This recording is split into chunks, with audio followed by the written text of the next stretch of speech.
Okay, my thoughts for today are on excuses, results, and limiting beliefs.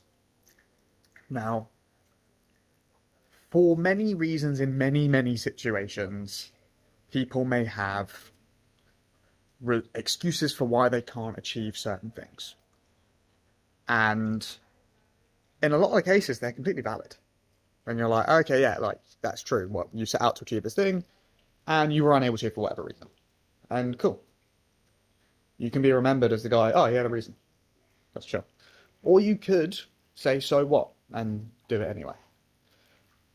Like, if you go and try to do a handstand right now, and you first time you've ever done it, and you do it, and you're like, there's no way, it's not physically possible. But then you see the thousands of people that can do it, right? And you're like, well, yeah, actually, it is possible. And if you give it some time and effort and you figure out why, you can do it. There's been a couple of moments like this that I can think of in life, and one of the biggest ones was Millie. This story's bloody great, honestly. So I trained and completed an Ironman in 2023. Originally have a powerlifting background. Long distance stuff is not my thing. That's why I wanted to do it. And Millie, before this time, had never run more than 100 meters with a really bright red, so I called her my little beast route. And she just had this fundamental belief she couldn't physically run. But then when we were at the Ironman, she saw all of these people, like 3,000 people, who were doing something, not just a marathon, but multiple marathons back to back on the same day. And the average person that you saw looked like they worked a desk job. They were overweight in their 40s. And you're like, what the hell? And like, I'm cycling past these people, running past these people, or like waiting at the start line. I'm like, you're cooks, mate. And they end up smashing you. And you're like, what?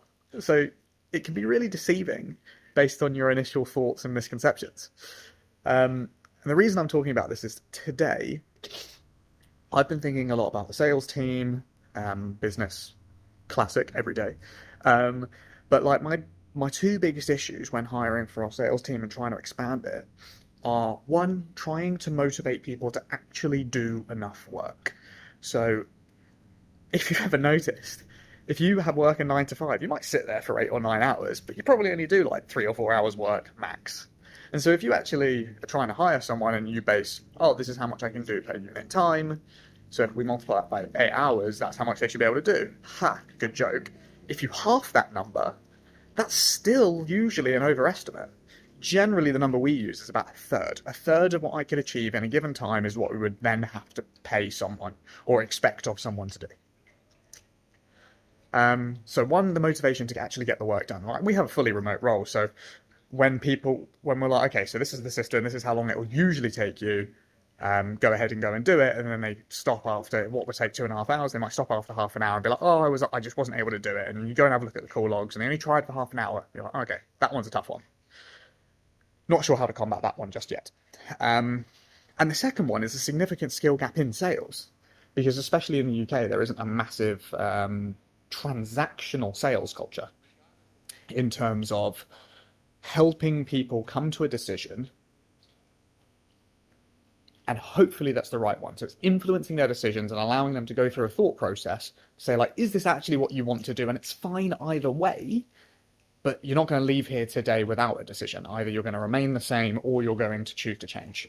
And it's fine whatever you pick. But just let you know that's the situation. Brits don't like confrontation, and they immediately feel disagreement is confrontation, which is not true. You can disagree with someone and not have a fight about it. And it's about new information.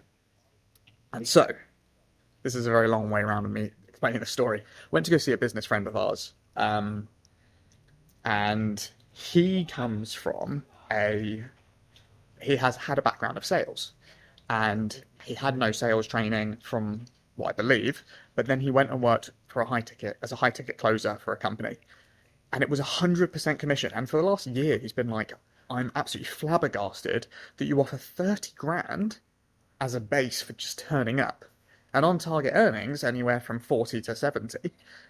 But just for turning up, they're guaranteed 30. And he's like, that's why they got no motivation. They're not hungry. Like, I'd sit there too and do nothing.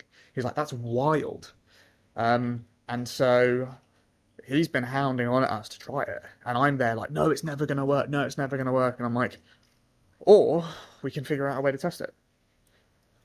put it out there, be like, the one requirement we need is from this company. I think they're called Club Closer. They produce about 50 people a month apparently who go through this program, and they come out like fully trained closers, and they go into zero base 100% commission roles, and just give them the opportunity to try. And I'm coming up with excuses of why it's so long. Like, our onboarding process is really long. They have to learn our CRM, which is mind-numbingly simple, yet no one grasps it, and it takes a very long time. But I also feel the same about when people play like a basic card game. I'm like, what do you not get about this very simple, like, tier of strength? And I'm like, how? So, you can see this bothers me. And I think there's maybe an intelligence gap. But yeah, I could choose to either continue having excuses or feel free to give it a try, and go in to the task with the 100% effort to make it work. If you go into something like that where you're like, do you know what? I want this to fail. Of course you're going to fail. If you're like, no, this can never work, but I'll humor you, but it's never going to work. Like, of course you're never going to work. Jeff Bezos has a really fantastic thing where if he disagrees with someone in the company of Amazon who owns the area that they're talking about, if they disagree and they put their foot down and go, no, like, Jeff, this is the way that we do this, even though he's 100% overruled them, he doesn't. And he goes, okay, we're going to go with your plan, and I'm going to do everything in my power to make sure that it succeeds. And that's the way to go about trying stuff. So if you ever want to learn a new skill, if you want to test out a new thing, if you're breaking a limit or a belief that you're like, no, that's not possible, but you keep seeing it and you're like, no, it's a scam. No, it's this. No, I'm like, you're right.